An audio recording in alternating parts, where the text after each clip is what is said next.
So here we are. This is the first video on my YouTube channel. If anyone happens to stumble upon this video, let me start you with a quick summary what this channel is about, without too much rambling.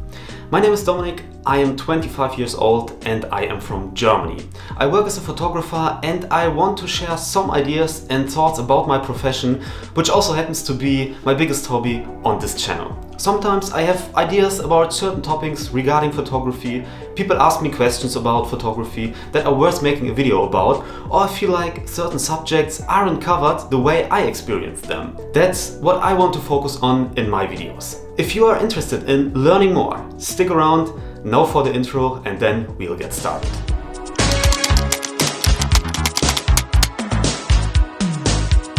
Alright, now let's dive in a bit more, but don't worry, I'm not going to burden you with my not so extraordinary life story.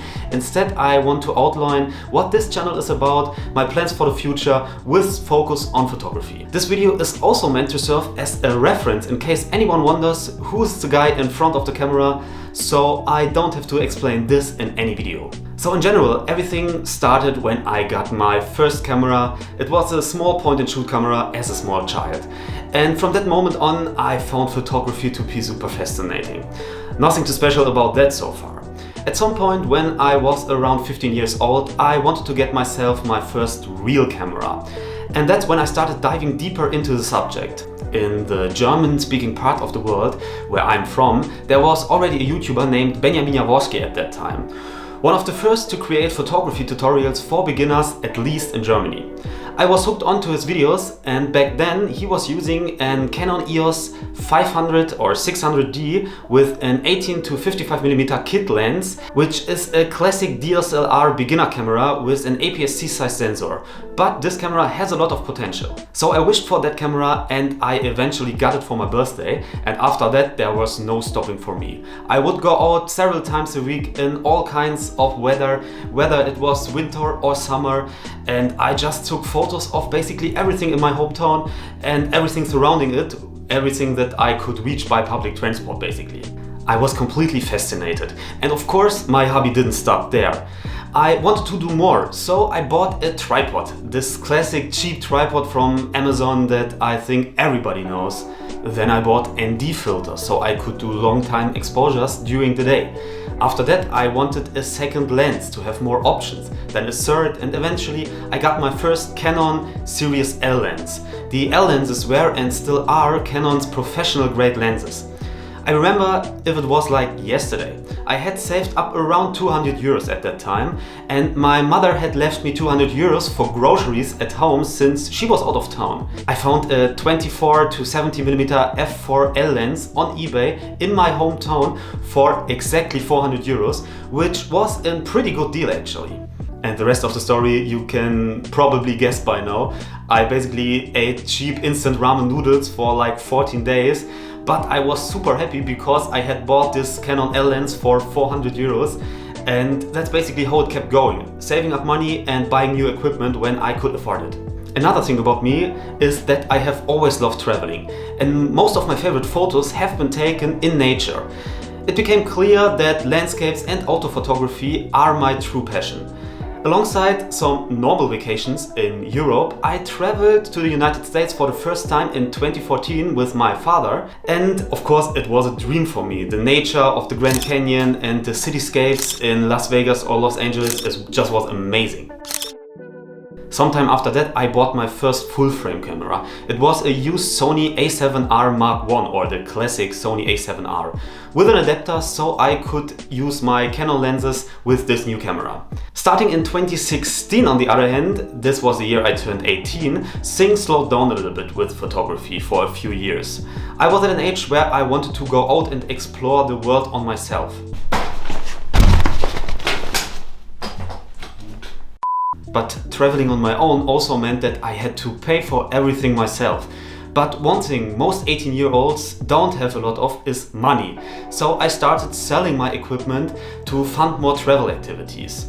I traveled again to the United States, to Asia, around Europe, but without a camera. And every single time I regretted selling my gear. It became clear that I needed to get a camera again as soon as possible. but starting from almost zero is unfortunately very expensive when it comes to camera gear.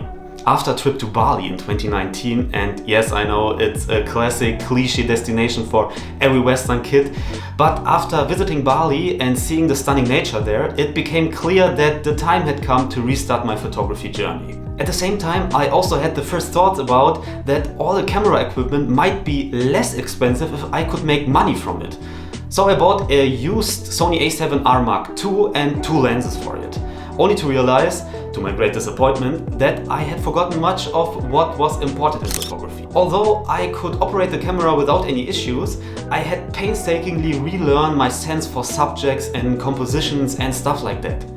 Once I felt more comfortable with my skills again, I had done a few free photo shoots for friends and family, and I tried to attract my first paying clients. For this, I set up a so-called sole proprietorship, or Einzelunternehmen in German, which is mandatory in Germany if you are running a business of any kind.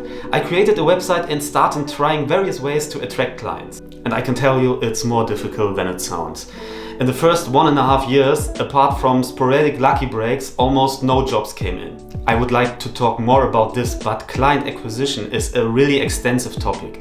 And if anyone is interested in what I have to say about it, I'd be happy to make a separate video on this topic, so let me know in the comments. After many failures and experimentation, I am now at the point where I regularly get new assignments in the areas of wedding photography and real estate photography, and I am able to make a living out of it, which I am very happy about.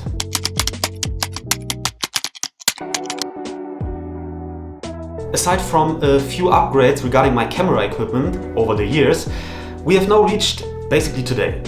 And here's a quick disclaimer. In my videos I often talk about Sony cameras, but that's not because Sony is any better or worse than any other camera brand. I just have the most experience with them. While it ultimately doesn't matter which brand of camera you use, this one I will be covering in another video. So what are my plans for the future? And why am I suddenly starting to make YouTube videos?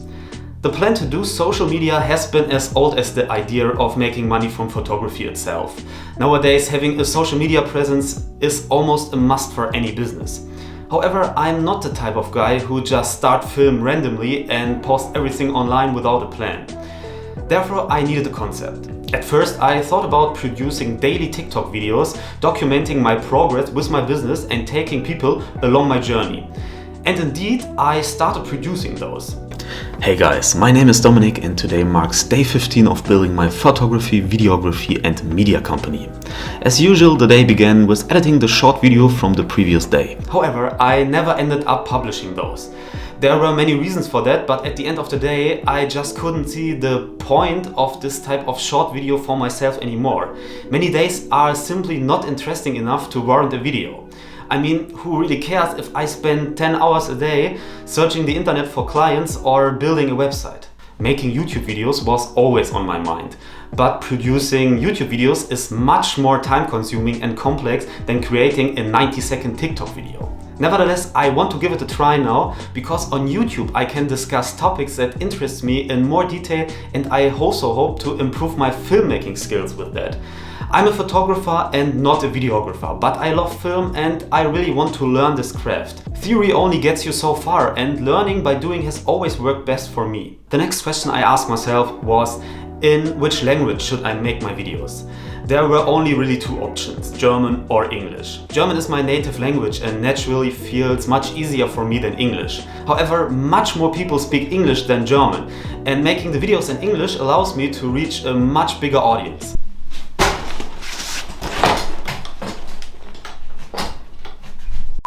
I also like to think that I understand English quite well, but sometimes struggle with speaking it. Therefore, I hope that running an English-speaking YouTube channel will also help me to improve my English skills. So how do I plan on the future? I'm a kind of person that naturally have many ideas when it comes to advancing my business. I've never lacked ideas, but implementing them is usually much more complex than you might think. There's also a second major passion in my life alongside photography, and I hope to bring these two passions together someday. It's related to the topic of space exploration and everything that comes with it. Attention all operators on countdown 1, this is the final go, no-go poll for Starship. We have liftoff. Vehicle is supersonic. Starship is approaching entry interface. This altitude, good attitude for entry. Vehicle is passing through 85 kilometers altitude. Flaps have control of Starship landing mode shutdown. For as long as I can remember, I've been annoying everyone with it. For every SpaceX livestream, for example, I force all my friends to come over and watch it with me. For many reasons, this topic is super important to me, but maybe I will dive deeper into that one in a separate video. Combining photography with the fascination for space travel and everything related to it seems almost impossible, but it is theoretically possible. One of my favorite photographers, for example, is a guy named John Cross. He's even younger than me, and he makes his living by capturing and sharing fascinating pictures of everything related to the space industry, for example rocket launches and stuff like that.